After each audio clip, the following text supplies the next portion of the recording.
નમસ્કાર. આકાશવાણી અમદાવાદ વડોદરા પ્રાદેશિક સમાચાર રિદ્ધિ ઉંધાડ વાંચે છે. સૌપ્રથમ મુખ્ય સમાચાર. રાષ્ટ્રપતિ દ્રૌપદી મુર્મુ આજે દાદરા નગર હવેલીના સેલવાસ અને દીવની મુલાકાતે જશે. બનાસકાંઠા જિલ્લાની વાવ વિધાનસભા બેઠકની ચૂંટણી માટે મતદાનનો પ્રારંભ. ખ્યાતિ હોસ્પિટલમાં 2 દર્દીના મૃત્યુની તપાસ સ્ટેટ એન્ટી ફ્રોડ યુનિટને સોંપવામાં આવી. આરોગ્ય મંત્રી ઋષિકેશ પટેલના નેતૃત્વમાં આજે બેઠક યોજાશે.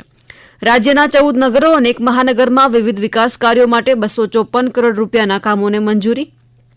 અને રાજ્યમાં બેવડી ઋતુનો અનુભવ. છેલ્લા 24 કલાકમાં મહત્તમ 38 ડિગ્રી તાપમાન રાજકોટ જિલ્લામાં અને સૌથી ઓછું 17 ડિગ્રી તાપમાન અમરેલીમાં. સમાચાર વિગતવાર. રાષ્ટ્રપતિ દ્રૌપદી મુર્મુ ગઈકાલથી કેન્દ્ર શાસિત પ્રદેશ દાદરા અને નગર હવેલી તથા દમણ અને દીવના 3 દિવસના પ્રવાસે છે. શ્રીમતી મુર્મુ આજે દાદરા નગર હવેલીની મુલાકાતે આવશે. તેઓ સેલવાસમાં નમો આરોગ્ય શૈક્ષણિક અને સંશોધન સંસ્થાન ખાતે જશે, જ્યાં તેઓ વિવિધ શૈક્ષણિક સંસ્થાઓના વિદ્યાર્થીઓ અને શિક્ષકો સાથે સંવાદ કરશે. શ્રીમતી મુર્મુ સેલવાસમાં એક જાહેર સમારોહને સંબોધિત કરશે. આ દરમિયાન રાષ્ટ્રપતિની દીવની મુલાકાત પૂર્વે તૈયારીઓ થઈ રહી છે. અમારા દીવના પ્રતિનિધિ ભારતી રાવલ જણાવે છે કે રાષ્ટ્રપતિ દીવ ખુખરી સ્મારક અને દીવ કિલ્લાની મુલાકાતે જશે. આ પૂર્વે દીવ કિલ્લાને અને ખુખરી મેમોરિયલની સજાવટ કરવામાં આવી રહી છે. ઓડિશાના રેત શિલ્પના કલાકારો દ્વારા રાષ્ટ્રપતિનું મુખ બનાવવામાં આવ્યું છે. ખુખરી મેમોરિયલ પર બહારથી આવેલા અલગ અલગ રાજ્યોના કલાકારો પણ તૈયારી કરી રહ્યા છે. બનાસકાંઠા જિલ્લાની વાવ વિધાનસભા બેઠકની ચૂંટણી માટે મતદાનનો પ્રારંભ થઈ ગયો છે. આ ચૂંટણીમાં 3,10,000થી વધુ મતદારો પોતાના મતાધિકારનો ઉપયોગ કરશે. વાવ વિધાનસભા મતવિસ્તારના 192 મતદાન મથક કેન્દ્રો પર આવેલા કુલ 321 મતદાન મથકો પર મતદાન યોજાઈ રહ્યું છે. મતદાન સાંજે 6 વાગ્યા સુધી ચાલુ રહેશે. મતદાન માટે 321 બેલેટ યુનિટ, 321 કંટ્રોલ યુનિટ અને 321 વીવીપેટનો ઉપયોગ કરવામાં આવી રહ્યો છે. 23 નવેમ્બરના રોજ પરિણામ જાહેર થશે. આ અંગે વધુ માહિતી આપે છે બનાસકાંઠા જિલ્લાના અમારા પ્રતિનિધિ સૌજી ચૌધરી. બનાસકાંઠા જિલ્લાની વાવ બેઠક પર આજે વહેલી સવારથી મતદાન પ્રક્રિયા હાથ ધરવામાં આવી છે. આ બેઠક પરથી ગેનીબેન ઠાકોર 2022માં વિજય બન્યા હતા, પરંતુ લોકસભા 2024માં બનાસકાંઠા બેઠક પરથી સાંસદ તરીકે ચૂંટાઈ આવતા આ બેઠક ખાલી થઈ હતી, જેને લઈ વાવ બેઠક પર પેટા ચૂંટણી યોજાઈ છે, જેમાં કુલ 321 બૂથ છે, 3,10,681 મતદારો છે અને 10 ઉમેદવારો મેદાનમાં છે. અરવલ્લી જિલ્લા વહીવટી તંત્ર દ્વારા જિલ્લાના મીડિયા કર્મીઓ તેમજ સામાજિક સંસ્થાઓ માટે અકસ્માત અને ટપાલ વિભાગની પોલિસી આપવાનો કાર્યક્રમ યોજાયો અને આયુષ્માન ભારત યોજનાના કાર્ડ કઢાવી આપવામાં આવ્યા. મોડાસાના સર્કિટ હાઉસ ખાતે યોજાયેલા કાર્યક્રમમાં રાજ્ય અને કેન્દ્ર સરકારની આરોગ્ય તેમજ વીમા પોલિસી અંગે જાણકારી આપવામાં આવી. આ ઉપરાંત રેશન કાર્ડ ઈ-કેવાયસી પણ કરવામાં આવ્યા.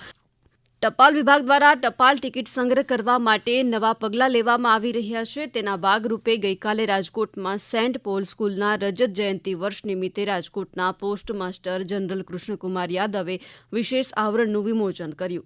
શ્રી યાદવે કહ્યું કે ટપાલ ટિકિટ એ નાના રાજદૂત છે, જે વિવિધ દેશોમાં ભ્રમણ કરે છે અને સંસ્કૃતિ, પરંપરા અને વારસાથી પરિચિત કરાવે છે. દરેક ટપાલ ટિકિટ પાછળ એક વાર્તા છુપાયેલી હોય છે અને આજની યુવા પેઢીને આ વાર્તા સાથે જોડવાની જરૂર છે. ઉલ્લેખનીય છે કે આજની પેઢીને ટપાલ ટિકિટ વિશે જાણકારી મળે તે માટે એક નવી પહેલ તરીકે ટપાલ વિભાગ વિવિધ શાળાઓમાં ફિલાટેલી ક્લબ ખોલી રહ્યું છે. અમદાવાદની ખ્યાતિ મલ્ટી સ્પેશિયાલિટી હોસ્પિટલની કથિત બેદરકારીને પગલે 2 દર્દીના મૃત્યુ થતાં રાજ્ય સરકારે તપાસના આદેશ આપ્યા છે. આરોગ્ય મંત્રી ઋષિકેશ પટેલે આ ઘટનાને ગંભીર ગણાવીને ગઈકાલે સોશિયલ મીડિયા પોસ્ટમાં જણાવ્યું હતું કે સ્ટેટ એન્ટી ફ્રોડ યુનિટ સાફુને સમગ્ર ઘટનાની તાત્કાલિક તપાસના આદેશ આપ્યા છે. તેમણે જણાવ્યું હતું કે આ તપાસમાં તબીબી બેદરકારી જણાશે તો હોસ્પિટલ અને તબીબો સામે ગુનો નોંધીને ધરપકડ કરી જરૂરી પોલીસ કાર્યવાહી પણ કરવામાં આવશે. આરોગ્ય મંત્રી આજે સવારે આરોગ્ય વિભાગના અધિકારીઓ સાથે બેઠક યોજશે. આ દરમિયાન 2 નિર્દોષ લોકોના મૃત્યુ અંગે વિપક્ષ કોંગ્રેસના નેતા અમિત ચાવડાએ જણાવ્યું હતું કે સરકારની રહેમરાહ હેઠળ ગુજરાતમાં મેડિકલ માફિયા બેફામ બન્યા છે. કોંગ્રેસે મૃતકોના પરિવારને 1 કરોડ રૂપિયાનું વળતર આપવાની માંગણી કરી છે. આ સમાચાર આપ આકાશવાણી અમદાવાદ વડોદરા કેન્દ્ર પરથી સાંભળી રહ્યા છો. આ સમાચાર આપ અમારી YouTube channel AIR news Gujarat પર પણ સાંભળી શકશો. વધુ સમાચાર માટે આપ અમારા એક્સ હેન્ડલ AIR News_ABAD ને ફોલો કરી શકો છો. મુખ્યમંત્રી ભૂપેન્દ્ર પટેલે રાજ્યના નગરો મહાનગરોમાં વસવાટ કરતા નાગરિકોની સુવિધા માટે 14 નગરો અને એક મહાનગરમાં અંદાજે 254 કરોડ રૂપિયાના વિકાસ કામોને મંજૂરી આપી છે. સ્વર્ણિમ જયંતિ મુખ્યમંત્રી શહેરી વિકાસ યોજના અંતર્ગત જસદણ, હાલોલ, વિરમગામ, પારડી, પાટણ, વેરાવળ, બોટાદ, પોરબંદર, છાયા તેમજ ચોરવાડ, ટંકારા અને કરમસદ, ઉમરગામ, બિલીમોરા તથા વાઘોડિયા નગરપાલિકા અને જૂનાગઢ મહાનગરપાલિકાને લાભ મળશે. જસદણ નગરપાલિકાને ભાદર નદી પર રિવરફ્રન્ટના કામ માટે 6 કરોડ, હાલોલ નગરપાલિકામાં ટાઉન હોલ નિર્માણ માટે 10.29 કરોડ અને વિરમગામ નગરપાલિકા માટે 8.64 કરોડના કામોની મંજૂરી અપાઈ છે. આ ઉપરાંત જૂનાગઢ મહાનગરપાલિકાને 40 કરોડ રૂપિયા, પારડી નગરપાલિકાને 25.29 કરોડ તથા પાટણ નગરપાલિકાને 25.52 કરોડ, વેરાવળ પાટણ નગરપાલિકા માટે 26.69 કરોડ મંજૂર કરાયા છે. જંગલમાં વસતા દીપડા સહિતના પ્રાણીઓ માનવ વસ્તીમાં આવીને હુમલો કરતા હોવાનો બનાવ વધી રહ્યા છે. ત્યારે તાપી જિલ્લાના વન વિભાગે ટેકનોલોજીની મદદથી આ સમસ્યા હલ કરવાનો પ્રયત્ન કર્યો. દીપડા પર તપાસ રાખવા માટે વન વિભાગ દ્વારા બચાવવામાં આવેલા દીપડાને તેની પૂંછડીની અંદર ઇલેક્ટ્રોનિક માઇક્રોચિપ લગાવીને તેને જંગલ વિસ્તારમાં છોડવામાં આવે છે. માઇક્રોચિપ લગાવવાથી જ્યારે દીપડો ફરે છે ત્યારે પકડાય ત્યારે તેની અવરજવરની તમામ માહિતી જાણી શકાય છે. તાપી જિલ્લાના વન વિભાગે છેલ્લા 2 વર્ષની અંદર 60 જેટલી ઇલેક્ટ્રોનિક માઇક્રોચિપ મૂકી છે. તાપી જિલ્લાના નાયબ વન સંરક્ષક પુનિત નૈયરે આ અંગે વધુ માહિતી આપી. જ્યારે પણ રેસ્ક્યુ કરવામાં આવે પાછળના ભાગમાં એક RFID એક નાનો ચિપ આવે છે એ મૂકવામાં આવે છે. એ ચિપના નંબરના સામે જો છે ડિટેલ્સ મૂકીએ છીએ છે કે માદા છે, લંબાઈ છે, ઊંચાઈ કેટલી છે, બીજી કોઈ તકલીફ છે તો વેટનરી ડોક્ટર પણ રેસ્ક્યુ કરે ચકાસણી કરતા એ ધ્યાન ઉપર આવે એની માહિતીમાં મૂકવામાં આવે છે. પાછળના ભાગમાં સ્કેન કરીએ તો આપણા પાસે આખી એની ડિટેલ આવી જાય. અત્યારે જો છેલ્લી આપણે ગણતરી કરવામાં આવી તો આપણે ત્યાં જિલ્લામાં 60 to 65 ની વચ્ચે જે પોપ્યુલેશન છે એક અંદાજ કાઢવામાં આવ્યું અને એ તો હાર્ડલી 10 મિનિટ્સ કીકાપુરમાં એક નાનકડું રેસ્ક્યુ સેન્ટર છે દીપડાના મોટા ભાગે ત્યાં જ કરવામાં આવે છે.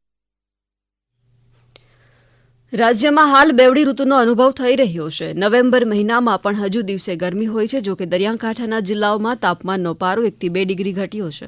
હવામાન વિભાગે આગામી 5 દિવસ સુધી તાપમાનમાં મોટો ફેરફાર નહીં થવાની આગાહી વ્યક્ત કરી છે. હવામાન વિભાગના આંકડા મુજબ છેલ્લા 24 કલાકમાં મહત્તમ 38 ડિગ્રી તાપમાન રાજકોટ જિલ્લામાં અને સૌથી ઓછું 17 ડિગ્રી તાપમાન અમરેલીમાં નોંધાયું. કંડલા, ભુજ, સુરેન્દ્રનગર, અમદાવાદ, ડીસા અને વલ્લભ વિદ્યાનગરમાં 37 ડિગ્રી મહત્તમ તાપમાન નોંધાયું. જ્યારે નલિયા, મહુવા, કેશોદમાં લઘુત્તમ 18 ડિગ્રી સેલ્સિયસ, ગાંધીનગરમાં 19 ડિગ્રી અને અમદાવાદમાં 20 ડિગ્રી તાપમાન નોંધાયું છે. અમેરિકા તથા યુરોપના દેશોમાં નબળી માંગને લીધે સુરતના ઝવેરાત ઉત્પાદન ઉદ્યોગને પૂરતા ઓર્ડર નહીં મળતા 1 સપ્તાહનું વેકેશન લંબાવીને 15 દિવસનું કરવામાં આવ્યું છે. હીરા ઉદ્યોગ પછી હવે ઝવેરાત ઉદ્યોગનું વેકેશન પણ લંબાયું છે. શહેરના 30% જેટલા ઝવેરાત એકમોએ દિવાળી પછી મુહૂર્ત જ નથી કર્યું. ઝવેરાત ઉદ્યોગમાં પ્રથમવાર સૌથી લાંબુ વેકેશન રહેશે. સામાન્ય રીતે દિવાળી વેકેશન 7 દિવસનું હોય છે કારણ કે નાતાલના ઓર્ડર ડિસેમ્બર મહિનાના પ્રથમ પખવાડિયામાં પૂર્ણ કરવાના હોય છે. આ વર્ષે નાતાલના ઓર્ડર નહીં મળતા વેકેશન લંબાવી 15 દિવસનું રાખવામાં આવ્યું છે. અંતે મુખ્ય સમાચાર ફરી એકવાર.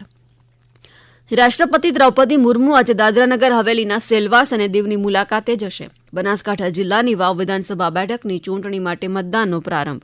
ખ્યાતિ હોસ્પિટલમાં 2 દર્દીના મૃત્યુની તપાસ સ્ટેટ એન્ટી ફ્રોડ યુનિટને સોંપવામાં આવી. આરોગ્ય મંત્રી ઋષિકેશ પટેલના નેતૃત્વમાં આજે બેઠક યોજાશે. રાજ્યના 14 નગરો અને એક મહાનગરમાં વિવિધ વિકાસ કાર્યો માટે 254 કરોડ રૂપિયાના કામોને મંજૂરી. રાજ્યમાં બેવડી ઋતુનો અનુભવ. છેલ્લા 24 કલાકમાં મહત્તમ 38 ડિગ્રી તાપમાન રાજકોટ જિલ્લામાં અને સૌથી ઓછું 17 ડિગ્રી તાપમાન અમરેલીમાં. આકાશવાણીના અમદાવાદ વડોદરા કેન્દ્ર પરથી સમાચાર પૂરા થયા.